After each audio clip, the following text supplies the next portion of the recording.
ये प्रोपेगेंडा करवाया जा रहा है।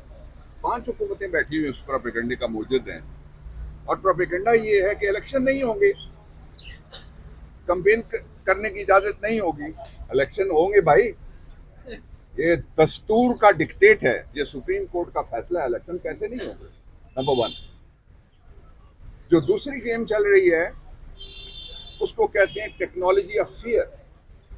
खौफ को टेक्नोलॉजी बना के लोगों को डराया जा रहा है कि आप बाहर नहीं निकल सकते, आप वोट नहीं डाल सकते, आप इलेक्शन नहीं लड़ सकते। और उसके लिए कुछ सियासतकार, में सियासतदान नहीं कहता, जो सियासतकार हैं वो मेहमान अदाकार का किरदार अदा कर रहे हैं। एक मेहमान अदाकार कहते हैं कि मुझे खतरा है, बताया गया, इसलिए मैं बाहर नहीं निकलूंगा। आप भाई, खतरा आपको वोटर से है, किसको पता है?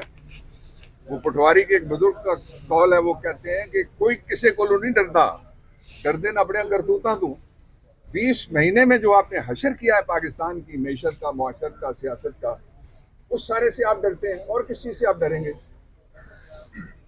दूसरा, जो थोड़ी सी कसर भी बाकी रह गई थी, जिसकी बुनियाद के ऊपर लोग कह सकें कि इलेक्शन फेयर, फ्री और ट्रांसपेरेंट है, वो कसर भी बदकिस्मती के साथ जो रेगुलेटर है इलेक्शन कमीशन, उससे निकाल दी है।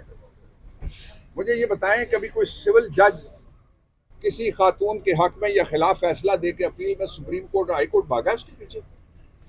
मुझे ये बताएं कि कभी कोई फैसला करने के बाद जिसको सजाए मौत दे, सेशन जज अपील में फांसी घाट तक, सवाए मौलवी मुश्ताक के, वो भी भुट्टो केस का हवाला देना पड़ेगा। उसने 5 ऑर्डर जारी किए थे, मेरे लॉ ऑफिस में पड़े हुए रिसर्च के दौरान मैंने निकाले थे, कि फलां तारीख फांसी दें, इतने बजे नहीं है, फिर फांसी दें, फिर दें, नहीं बच गया फिर दें। उसने मुख्तलिफ ऑल्टरनेट डेट जो रखे थे। तो इसलिए इलेक्शन कमीशन के पास वक्त है इस वक्त।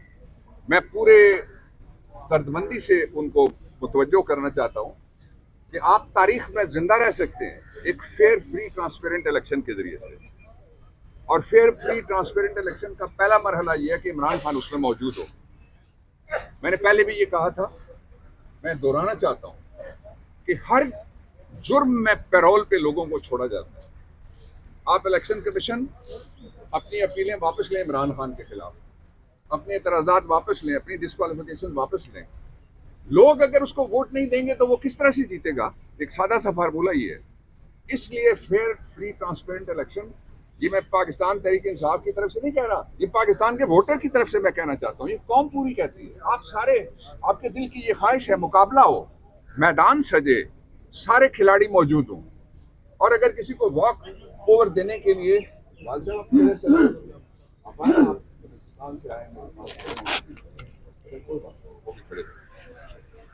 इन्होंने बड़ा काम किया जी इकबाल शाह ने वहां पे।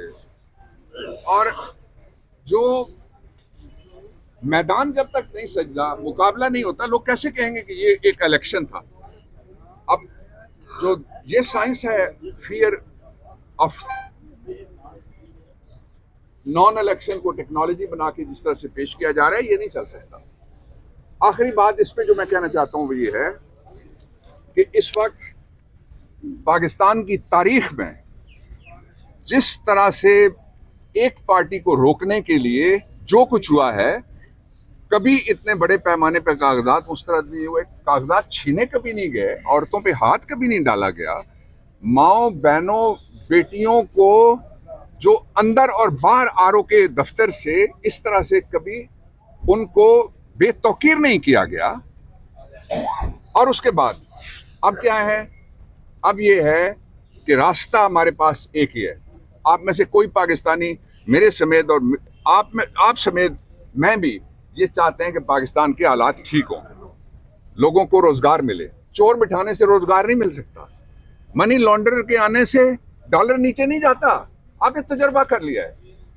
40 महीने की टोटल हुकूमत थी पाकिस्तान तहरीक इंसाफ और इमरान खान की, और 20 महीने लगा चुके हैं, बल्कि 21वां महीना है लगा चुके हैं ये जो पीडीएम की जो गवर्नमेंट थी। उनमें से हर आदमी के पास अपना बहाना है, लेकिन वो भाग रहे हैं इलेक्शन से। और फिर वो एक ड्रामा ये कर रहे हैं कि एक पार्टी हुकूमत बनाएगी, मैं ऑपोजिशन हूं, मैं उम्मीदवार हूं, उसको बाहर करो। इस तरह से जब तक इंक्लूसिव इलेक्शन नहीं होगा, पाकिस्तान उसको कबूल नहीं कर सकता, अवाम नहीं कर सकते। और उसको वोटर कबूल नहीं कर सकता, उसको दुनिया और बैनुल अक़वामी इदारे कबूल नहीं कर सकते। ये मौका है इलेक्शन कमीशन के पास कि वो एक जो जिसको कहते हैं लेवल प्लेइंग फील्ड, जिसके बारे में ऑर्डर है सुप्रीम कोर्ट ऑफ पाकिस्तान का, वो दे और सबको जलसों में जुलूसों में अपना एजेंडा वो पेश करने की इजाज़त दी जाए। जो आखिरी बात मैं आपको बताना चाहता हूँ, सबसे इम्पोर्टेंट बात है वो ये कि पाकिस्तान में इससे पहले इलेक्शन भी हुए और पाकिस्तान में हर मार्शल लॉ के दौर में सिलेक्शन भी हुए।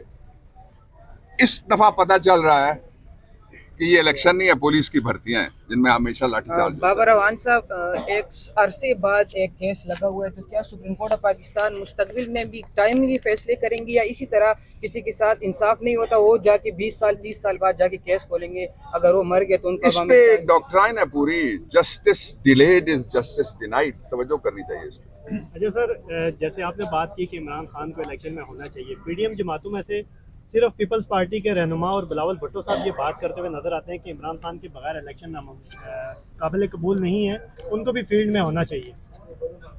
इस पे क्या ख्यालात है आपके, आज वो अंदर मौजूद भी है? मैं उसूलों में बात करूंगा, बंदों पे नहीं करूंगा। सर, अगर इलेक्शन इमरान खान ने जेल से आर्टिकल लिखा। ये ले सर, ये ले। थैंक यू मेरी जान, वेरी नाइस, थैंक यू यार।